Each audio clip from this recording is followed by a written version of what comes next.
Merci beaucoup Philippe et merci à vos deux orateurs qui étaient véritablement passionnants. C'est un regret vraiment de devoir jouer les gendarmes pour parvenir à tenir les sessions aussi courtes qu'elles ne doivent l'être. On va maintenant retrouver le professeur Michel Goldman à Bruxelles. Bonjour Michel Goldman. Bonjour. Alors pour les Français qui ne vous connaissent pas, je précise que vous êtes médecin immunologiste, professeur émérite à l'Université libre de Bruxelles. Vous êtes président et fondateur de l'Institut I3H, un institut qui est dédié à l'interdisciplinarité pour l'innovation en matière de santé. Alors Michel, cette deuxième session, elle sera consacrée à l'âge et au genre. Nous le voyons au travers des statistiques, jeunes et personnes âgées, hommes et femmes ne sont pas égaux face à ce virus. Avec vos invités, vous allez nous dire à quel point c'est le cas. Bien, merci. Bonjour à toutes et à tous. En effet, parmi les facteurs qui guident les stratégies de lutte contre la pandémie, l'inégalité liée à l'âge est un des plus importants. Et dans ce dialogue, nous allons nous concentrer essentiellement sur la résistance relative des enfants à la maladie et leur capacité réduite à transmettre le virus. Pour en parler, nous avons le plaisir d'accueillir ce matin Alain Fischer et Arnaud Marchand.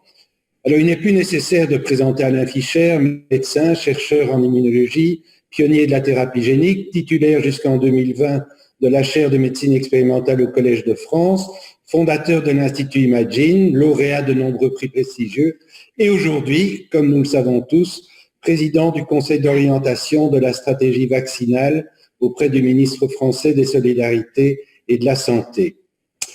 Arnaud Marchand, quant à lui, est un immunologiste, directeur de l'Institut d'immunologie médicale à l'Université libre de Bruxelles et l'un des meilleurs spécialistes de l'immunité en début de vie. Il vient d'ailleurs de publier dans le journal Science, une revue qui fait autorité sur le sujet. Arnaud, si tu veux bien, nous allons commencer par toi. Finalement, comment explique-t-on cette résistance relative de l'enfant à l'infection par le virus SARS-CoV-2 ? Merci Michel.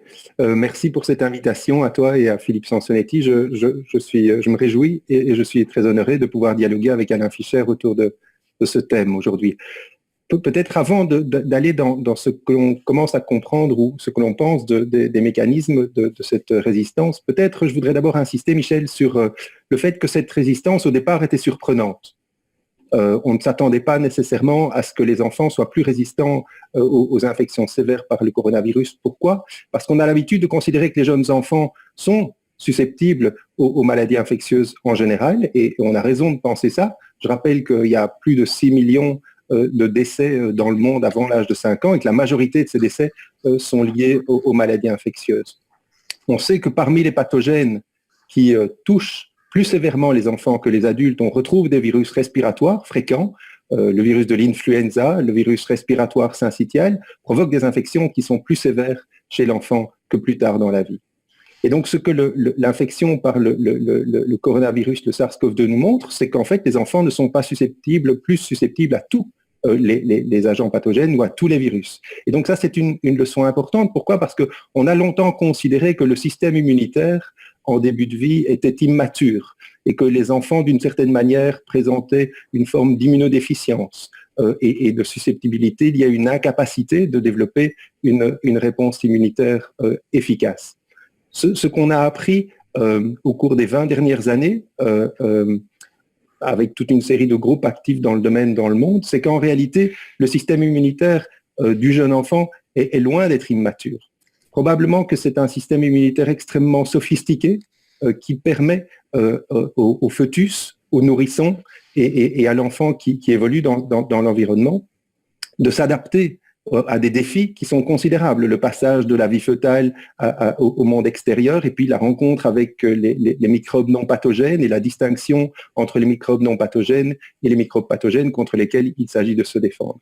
Donc le système immunitaire, effectivement, n'est pas immature en début de vie et des réponses immunitaires peuvent être développées. Peut-être un élément essentiel qui permet de figer cette idée, c'est que les cellules du système immunitaire se développent en fait très très tôt au cours de l'ontogénie, au cours de la vie fœtale, à peu près à la moitié de la gestation. L'essentiel des cellules du système immunitaire sont en place et peuvent être détectées sous des formes matures chez le fœtus. Donc voilà, on a un système immunitaire qui n'est pas déficient, qui n'est pas immature chez le jeune enfant. Et donc ça, c'est très important pour commencer à essayer de comprendre les mécanismes par lesquels les enfants pourraient être résistants aux formes sévères du Covid, pour revenir plus spécifiquement à ta question. Et donc, la réponse simple à cette question, c'est qu'aujourd'hui, nous ne savons pas précisément pourquoi les enfants sont plus résistants aux formes sévères de l'infection, mais il y a plusieurs hypothèses, essentiellement trois, que je vais essayer de résumer.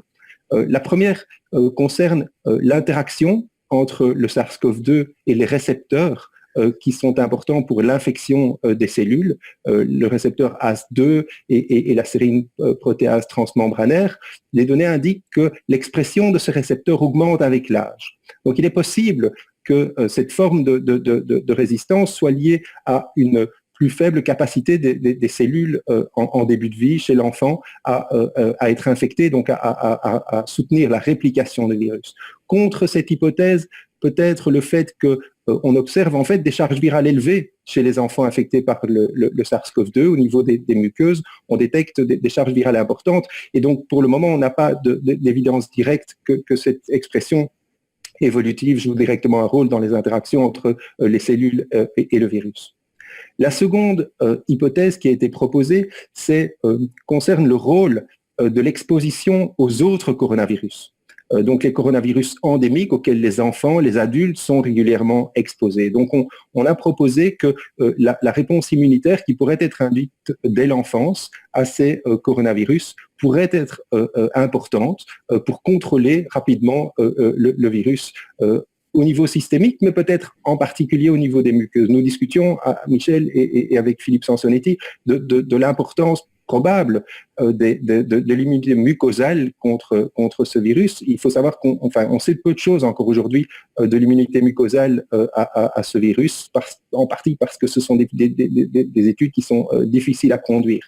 Et donc on peut imaginer que effectivement l'exposition au coronavirus endémique dès l'enfance pourrait contribuer à un contrôle de la réplication du virus, notamment au niveau des muqueuses, et que la qualité, l'amplitude de ces réponses pourrait être différente de celle de l'adulte et pourrait donc contribuer au contrôle et à la prévention des formes sévères. Donc ça, ce sont des mécanismes qui sont un peu virus spécifiques, si tu veux. Donc les récepteurs d'une part, l'immunité anti-coronavirus d'autre part. Alors je pense qu'il y a un troisième élément qui est trop peu étudié encore à ce stade, c'est ce à quoi Michel Georges faisait tout à l'heure allusion, et Louis également, le rôle de l'immunité innée. Donc les premières étapes de la réponse immunitaire contre ce virus. Et donc aujourd'hui, on sait que c'est important, que cette première phase de l'interaction entre le système immunitaire et le virus est extrêmement importante pour prévenir le développement des formes sévères. Qu'en est-il chez l'enfant ?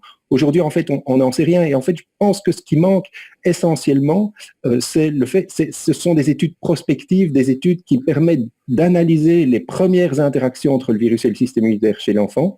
On a peu de données par rapport à ça. Et peut-être que je pourrais indiquer le fait que chez les collaborateurs de Paul-Henri Lambert qui a posé la question tout à l'heure dans l'équipe de Claire-Anne Sigrist et d'Arnaud Didier-Laurent à Genève, une telle étude est actuellement menée, on a le plaisir d'y collaborer, qui vise vraiment à ça, qui vise à définir quelles sont les premières interactions entre le virus et le système immunitaire chez l'enfant par rapport à l'adulte. Et alors, quelque chose qui, moi, me stimule beaucoup et dont on discute parfois avec Philippe Sansonetti, c'est dans le contexte de cette relative maturité, en fait, du système immunitaire en début de vie, quelle est l'importance de la régulation. Et donc, ce dont on s'aperçoit quand on étudie le système immunitaire du jeune enfant, enfin du jeune enfant en particulier, c'est que, et je vais conclure là-dessus, c'est que ce système contient beaucoup de cellules, enfin des cellules en abondance, des médiateurs solubles en abondance qui ont des propriétés régulatrices. Et donc, il est concevable et donc c'est important cette régulation. Pourquoi c'est important pour la tolérance des tissus maternels unitéraux, c'est important pour la tolérance des microbes non pathogènes qui sont rencontrés par l'enfant au cours des premiers mois de la vie. Et on peut concevoir que ces phénomènes de régulation pourraient être importants. Pourquoi ? Pour contenir cette réponse inflammatoire et prévenir le développement des réponses inflammatoires pathologiques qui, secondairement, pourrait mener à l'immunopathologie. Donc, il est possible que l'immunité innée du jeune enfant est configurée d'une manière particulière et pourrait être régulée d'une manière particulière pour prévenir le développement de ces formes sévères. Mais ça, ce sont des hypothèses qui restent encore à explorer. Merci beaucoup Arnaud. Alain, on se tourne vers toi. Merci d'être avec nous.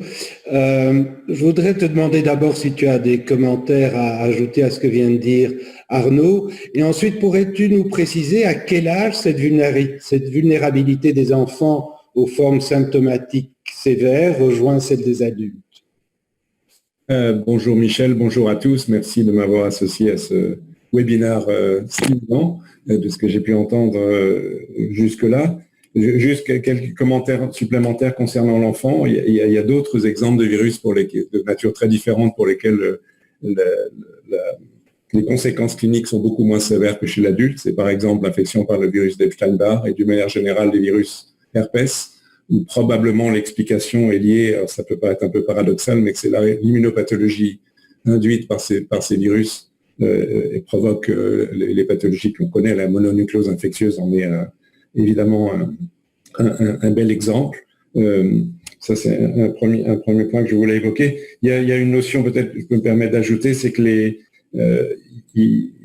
données d'études de corps d'enfants montrent qu'ils ont des titres d'anticorps anti-coronavirus alpha assez élevés et que l'on ne les retrouve pas à l'âge adulte. Donc probablement les conséquences d'infections récurrentes en collectivité, en particulier avec des coronavirus de la famille alpha.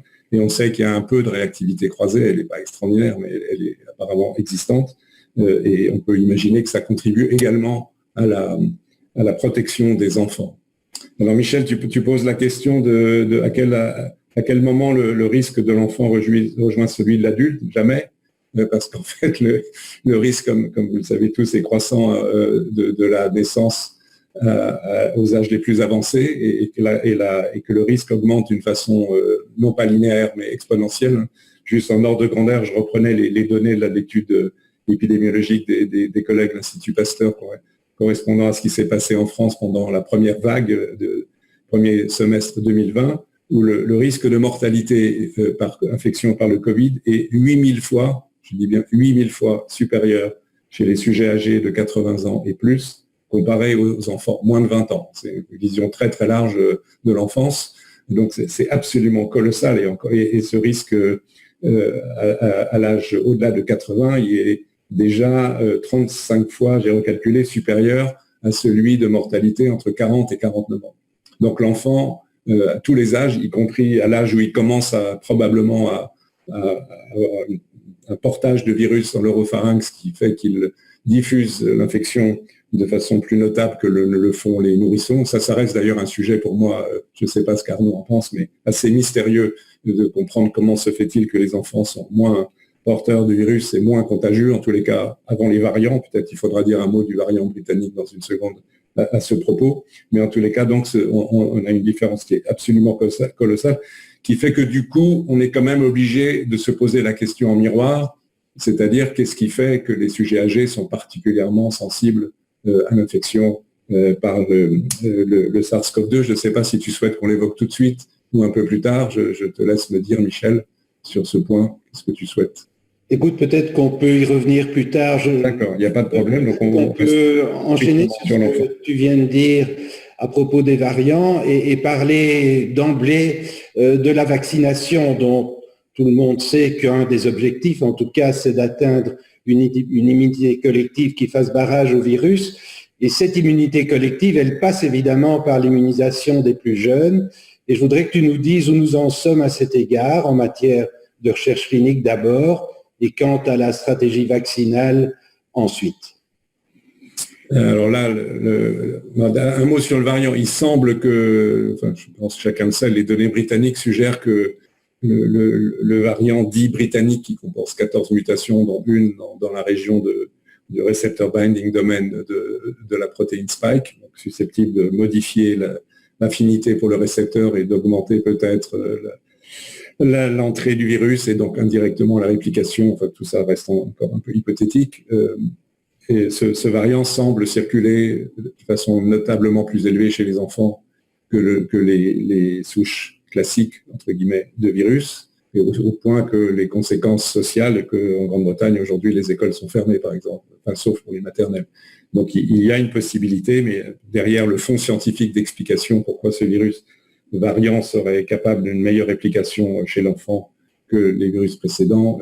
Je n'ai pas, peut-être quelqu'un de bonnes hypothèses, moi en tous les cas, je n'en ai pas. En ce qui concerne la vaccination, le point absolument central, et je pense que Marie-Paul qui est avec nous pourra commenter, Marie-Paul Kenny, c'est le fait de savoir si les vaccins bloquent la transmission du virus. Aujourd'hui, nous n'avons pas cette information. Évidemment, si on se réfère à l'histoire de la vaccination et des autres vaccins utilisés à l'égard d'autres maladies infectieuses, la plupart des vaccins ont cette capacité. Donc, on peut espérer qu'au moins certains des vaccins les plus puissants qu'on dirigeait contre le SARS-CoV-2 bloqueront la protection. Mais cette information, aujourd'hui, elle n'est pas disponible. Il est évident que s'il était avéré que tel ou tel vaccin est capable de prévenir ne serait-ce que partiellement la transmission du virus, donc de permettre le développement beaucoup plus rapide d'une immunité de groupe, il serait absolument logique de cibler largement les populations jeunes, en tous les cas les jeunes adultes ou les adultes d'âge intermédiaire, qui de par simplement leur activité sociale sont à même de contaminer plus intensément d'autres personnes que les enfants, sauf dans le contexte peut-être du variant anglais, et que les personnes âgées qui ont tendance à avoir moins de contacts sociaux et dans le contexte actuel à s'isoler.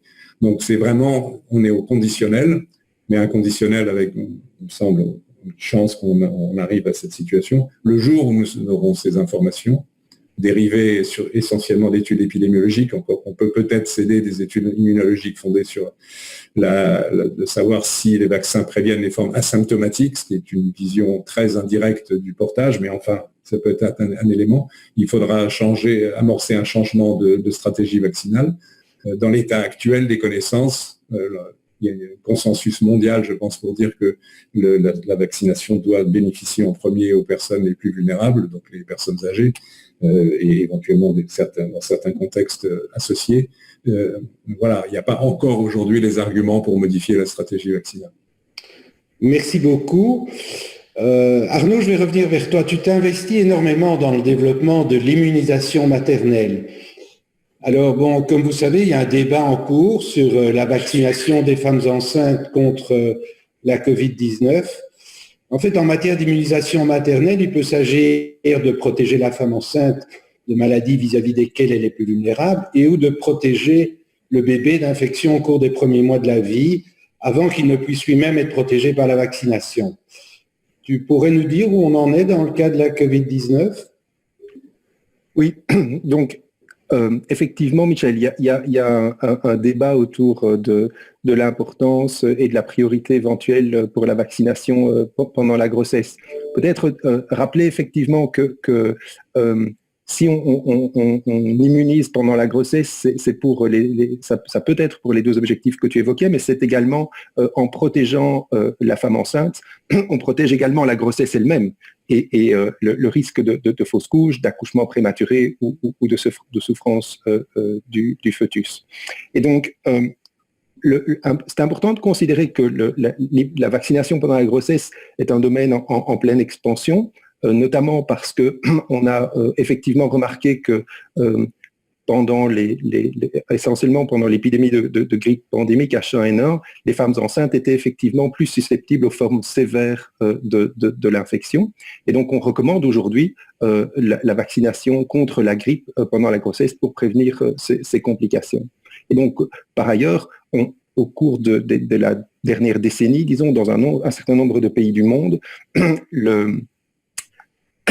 on a observé une résurgence d'un autre pathogène important qui est celui de la coqueluche. Et effectivement, en Belgique notamment, pas en France aujourd'hui, à Mayotte, si je ne m'abuse, on recommande la vaccination contre la coqueluche pendant la grossesse, comme tu le disais, pour prévenir l'infection chez le jeune enfant, en particulier pendant les premiers mois de vie, avant que celui-ci ne puisse être immunisé lui-même, et ça en favorisant donc le transfert des anticorps maternels.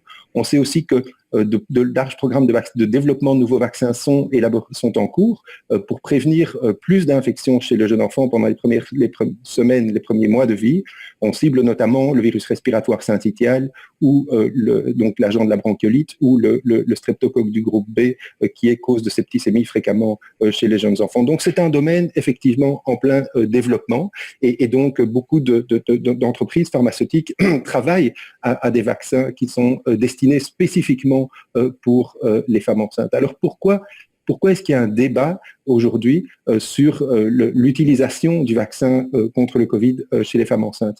Je pense essentiellement parce que les données sont soit pas tout à fait conclusives aujourd'hui, soit sont inexistantes. Pour décider si on propose le vaccin aux femmes enceintes, c'est comme pour toute autre population, c'est une question de bénéfice et de risque. Et donc, le bénéfice, c'est celui donc de prévenir l'infection chez la femme enceinte et de prévenir les éventuelles complications au niveau de la grossesse, éventuellement aussi de faire bénéficier le jeune enfant. Et donc, il y a énormément d'études qui ont été menées depuis le début de l'épidémie concernant le risque d'infection sévère et de complications chez les femmes enceintes. Je pense qu'il y a plus que 1500 papiers publiés sur le sujet. Il y a une grosse étude qui a été publiée par le CDC aux États-Unis qui indique que les femmes enceintes sont plus à risque de développer, d'avoir des complications sévères lorsqu'elles sont hospitalisées, un plus grand risque de besoin d'assistance respiratoire et un plus grand risque de mortalité. C'est important de considérer que d'autres études ne confirment pas ces observations et qu'il y a effectivement au niveau du risque augmenté éventuel des femmes enceintes vis-à-vis du Covid-19 sévère, il y a une controverse. On sait que les femmes enceintes sont susceptibles au virus de la grippe. On sait également que les femmes enceintes ne sont pas nécessairement immunodéficientes. C'est un peu ce que j'évoquais tout à l'heure pour les jeunes enfants. Donc, les femmes enceintes sont capables de se défendre contre les virus, sont capables de répondre à la vaccination. Les raisons pour lesquelles elles sont susceptibles à l'infection sévère contre eux causée par le virus de la grippe ne sont pas parfaitement claires. Donc, il y a une incertitude par rapport au risque relatif des femmes enceintes par rapport aux formes sévères.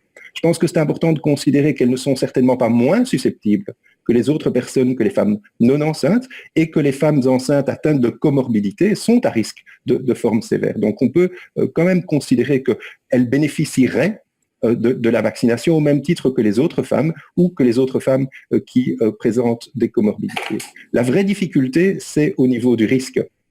Donc l'administration d'un médicament pendant la grossesse pose un problème spécifique qui est lié au fait qu'il y a un fœtus, qu'il y a une grossesse en cours. Et donc, le problème, c'est que pour le moment, nous ne disposons pas de données concernant la sécurité de la vaccination contre le Covid-19 pendant la grossesse, tout simplement parce qu'il n'y a pas eu d'études encore réalisées. On sait que plus de 70% des études cliniques contre le Covid-19, que ce soit les vaccins ou les médicaments, ont exclu spécifiquement les femmes enceintes pour des raisons de responsabilité et d'assurance. Donc, par défaut, les femmes enceintes sont exclues des études cliniques globalement. Et donc ça pose un problème parce que s'il n'y a pas de données concernant la sécurité des vaccins, on a une tendance à ne pas leur proposer la vaccination ou à ne pas recommander la vaccination. L'OMS ne recommande pas la vaccination des femmes enceintes, sauf dans des cas particuliers d'exposition importante, par exemple chez les travailleurs de la santé. L'Angleterre ne recommande pas la vaccination tout court. Et donc je pense que ce qui est indispensable, et je vais conclure là-dessus, ce qui est indispensable, c'est que ces études soient menées. Et étant donné que nous sommes dans une pandémie, les choses sont accélérées et il faut que ces études soient menées rapidement pour que les femmes enceintes puissent avoir accès à la vaccination au même titre que les autres personnes dans la population, même si elles ne sont pas à risque d'infection plus sévère. Merci beaucoup. Alain, est-ce que tu souhaites ajouter quelque chose à la réponse d'Arnaud? Non, je pense qu'il connaît bien mieux que moi ce sujet, et donc il en a fait le tour et je n'ajouterai pas de commentaires sur la situation des femmes enceintes à l'égard du SARS-CoV-2. Bien, mais je propose qu'on passe aux questions. Je vois qu'il y a une question de Mathias de Watripon. Alors Mathias, est-ce que Mathias est déjà avec nous? Alors Mathias n'est pas encore connecté, il nous a envoyé... Peut-être qu'en attendant, on peut demander à Alain, je pense que c'est un sujet très important, qui est la vulnérabilité qui augmente avec l'âge. Donc il a fait allusion à ce qui se passe chez les sujets les plus âgés. Alain, est-ce que tu souhaites... Oui, je peux faire un commentaire. Un commentaire qui est fondé sur beaucoup de phénoménologie. Donc malheureusement, il faut être prudent et critique sur ce que je vais dire, mais il y a une littérature très abondante sur ce qu'on appelle le phénomène d'immunosénescence. Donc évidemment, le vieillissement par définition du système immunitaire qui affecte tous ces aspects, l'immunité innée, l'immunité adaptative, mais aussi, je dirais, tous les aspects de réparation tissulaire qui, je pense, chez les personnes âgées, sont particulièrement importante dans un contexte, entre autres, de maladies infectieuses. Donc, il y a un certain nombre de données qui pourraient aller dans le sens d'une réponse immune adéquate à l'égard du virus en termes d'immunité innée, où on sait que la réponse interféron précoce est certainement un médiateur majeur du contrôle de l'infection. Il y a un certain nombre d'éléments, des publications nombreuses qui montrent que les cellules circulantes, au moins mononucléées, des individus âgés produisent moins d'interférons de type 1, par exemple, et les sujets âgés ont moins de cellules dendritiques, solides dendritiques plasmacytoïdes, qui sont les principaux producteurs d'interférons de type 1. Ils expriment moins bien une série de récepteurs qui induisent l'interféron type 1, type les récepteurs RLR qui reconnaissent les ARN, justement, le TLR7 également. Et donc probablement ça suggère des modifications épigénétiques sur les cellules mononucléées qui jouent ce rôle. Et à l'inverse, il y a une myélopoïèse excessive, il y a une dérégulation progressive de l'hématopoïèse chez le sujet âgé. De quelle manière cela se passe, j'en sais rien. Je ne crois pas que cela soit connu, mais avec un excès de production de polynucléaires neutrophile, le monocyte pro-inflammatoire. Et il y a ce qui est appelé de temps en temps le inflamm aging, c'est-à-dire que les cellules mononucléées et également les polynucléaires des sujets âgés ont une propension, sont une situation épigénétique pro-inflammatoire et sont très facilement capables de produire des cytokines pro-inflammatoires qui sont celles qu'on retrouve dans l'orage cytokinique, comme l'IL6, TNF, les chémokines par exemple. Donc tout ça sont évidemment des indications indirectes, mais qui pourraient suggérer une immunité innée à la fois moins efficace en contrôle viral et éventuellement pro-inflammatoire. Et il y a une hypothèse assez intéressante qui n'est pas démontrée à ce jour, c'est un rôle éventuel du phénomène d'hématopoïèse clonale. On sait que chez les sujets âgés, de façon non rare, se développent de clones de cellules myéloïdes avec des modifications de gènes particuliers, à nouveau, qui ont quelque chose à voir avec les régulations épigénétiques. Et la conséquence, c'est un avantage sélectif pour des cellules de la lignée macrophagique pro-inflammatoire. Il n'y a pas de démonstration de lien démontré aujourd'hui entre hématopoïèse clonale qui est présent chez 20% des sujets de plus de 70 ans quand même, ce n'est pas un phénomène rare, et gravité du Covid, mais c'est une hypothèse qui est en train d'être testée dans plusieurs laboratoires, donc rechercher les mutations somatiques correspondantes dans les cellules mononucléées de ces personnes.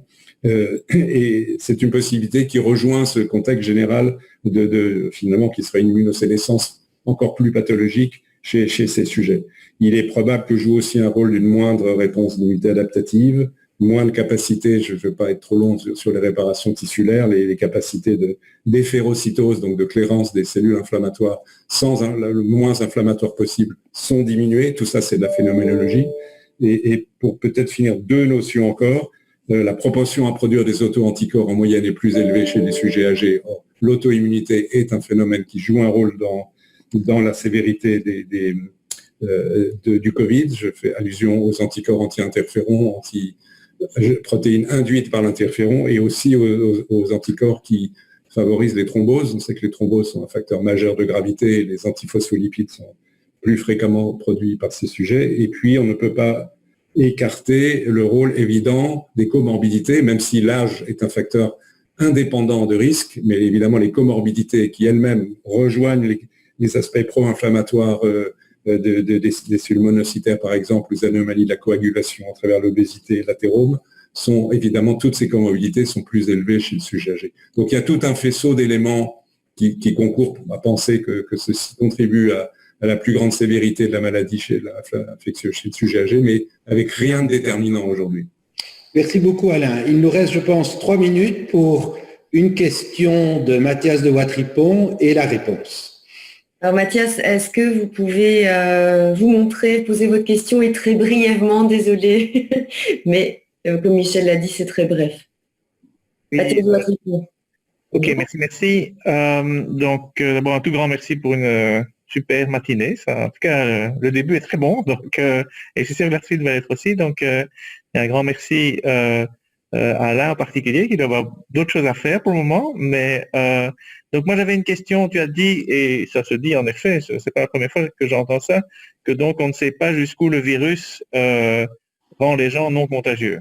Et de fait, un randomized control experiment peut voir si on est protégé, enfin si on attrape la maladie ou pas, et si on a des effets secondaires, mais on ne les a pas mis les gens pour voir s'ils contaminent d'autres, évidemment. D'un autre côté, donc c'est un peu la même question que, bon, est-ce que les enfants sont contagieux ou pas, qui est un grand débat sur l'ouverture des écoles. On dit en général, les enfants sont moins contagieux parce que leur charge virale, une fois qu'ils ont attrapé le virus, est beaucoup plus basse. Est-ce qu'on ne peut pas, par le même raisonnement, mesurer la contagiosité des gens qui auront été vaccinés? Alain? C'est moi qui oui, enfin, il y a dans l'étude AstraZeneca, je crois, cela a été essayé, mais ça implique quand même une analyse extrêmement lourde où, de façon séquentielle, longitudinale, pendant des mois, après la vaccination, on étudie le portage viral au niveau de l'oropharynx. Donc, cette étude a été menée dans l'essai sur le vaccin AstraZeneca, à ma connaissance, pas dans les autres. Et ça, à soi seul, ça ne suffit pas. En plus, je pense complètement à répondre à la question. Mais évidemment, c'est une indication. Je crois qu'il est plutôt négatif, ce que je comprends, mais il faut voir l'ensemble des données dans le contexte AstraZeneca, mais qui n'est pas le vaccin, par ailleurs, à l'évidence, le plus efficace. Donc, c'est le genre d'information qu'on aimerait connaître pour les vaccins qui protègent le mieux. Dans l'état des connaissances actuelles, les vaccins ARN. Et à ma connaissance, on n'a pas ce type d'information aujourd'hui. Merci beaucoup. Vanessa, je pense que nous sommes dans les temps et je te repasse la parole. Merci encore à Arnaud et Alain. Je vous salue.